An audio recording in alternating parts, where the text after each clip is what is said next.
السلام علیکم اسٹوڈنٹس، امید ہے کہ آپ سب خیریت سے ہوں گے۔ آج ہم آکسفورڈ کلاس 6 نردبان اردو کا پیج نمبر 37 کریں گے، یعنی 37۔ تو کھول لیتے ہیں پیج نمبر 37۔ پیج نمبر 37 پہ ہمیں مضمون لکھنا ہے ایک عجیب و غریب کردار۔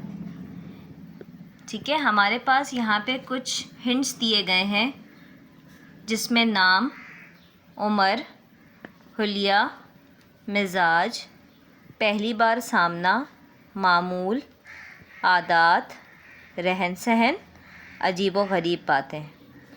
ان ہنٹس کو یوز کرتے ہوئے ہمیں ایک مضمون لکھنا ہے ایک عجیب و غریب کردار۔ تو آئیے شروع کرتے ہیں۔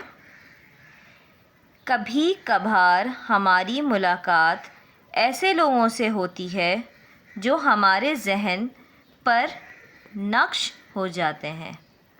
جیسے ایک دفعہ کی بات ہے، ہمارے گھر کے دروازے پر دستک ہوئی تو امی نے دروازہ کھولا اور ہمارے سامنے تقریباً 6 فٹ کی لمبی چوڑی خاتون سامنے کھڑی نظر آئی، جس نے گلے میں بڑی بڑی مالائیں، ہاتھ میں کہنیوں تک چوڑیاں، کانوں میں بے تحاشا بالیاں، جسم پر لہنگا چولی پہن رکھی تھی۔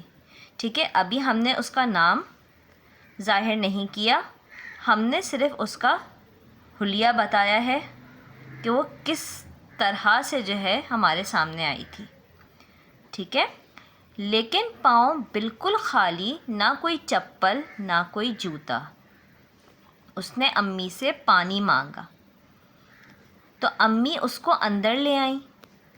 وہ بزرگ خاتون، جن کی عمر کچھ 60 یا 70 سال معلوم ہو رہی تھی، اب ہم نے اس کی عمر بھی بتا دی، 60 to 70 ایئرس کی تھی، اپنی عجیب و غریب باتوں سے ہمیں مشکوک نظر آئی، یعنی کہ ہمیں ڈاؤٹ ہوا اس خاتون کے اوپر۔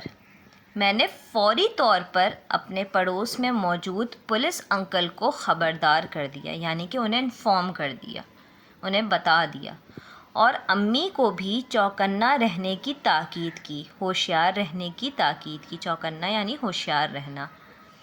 وہ بزرگ خاتون جنہوں نے باتوں باتوں میں اپنا نام رحمت آپا بتایا تھا، انہوں نے اپنا امی سے بات کرتے ہوئے اپنا نام رحمت آپا بتایا تھا، اپنی زندگی کی دکھ بھری داستان سنانے لگی، اپنے بارے میں بتانے لگی، اپنی جو زندگی ہے اس کے بارے میں اپنی دکھی سنانے لگی۔ پھر شاید انہیں شک ہو گیا تھا کہ ہم ان پر نظر رکھے ہوئے ہیں، تو انہوں نے بیت الخلاء جانے کی اجازت مانگی، جو ہمارے گھر کے دروازے کے بالکل ساتھ تھا۔ بیت الخلاء یعنی باتھ روم، ٹوائلٹ۔ ٹھیک ہے، اسی بہانے وہ گھر سے اچانک بھاگ نکلی اور سیکنڈوں میں گلی سے غائب ہو گئی۔ ٹھیک ہے، کیونکہ انہیں پتہ چل گیا تھا کہ ہم ان پر شک کر رہے ہیں، تو انہوں نے وہ جس بھی کام سے آئی تھیں وہ سب چھوڑ چھاڑ وہ بھاگ گئی۔ آج تک ہمیں سمجھ نہ آیا کہ یہ بزرگ خاتون کون تھی اور ان کے کیا مقاصد تھے، یعنی کس وجہ سے وہ آئی تھیں۔ امید ہے کہ آپ کو یہ کہانی اچھی لگی ہوگی۔ اگر اچھی لگی ہو تو کائنڈلی پلیز لائک کیجیے گا، سبسکرائب کیجیے گا اور اپنے دوسرے دوستوں کے ساتھ شیئر کیجیے گا۔ شکریہ، اللہ حافظ۔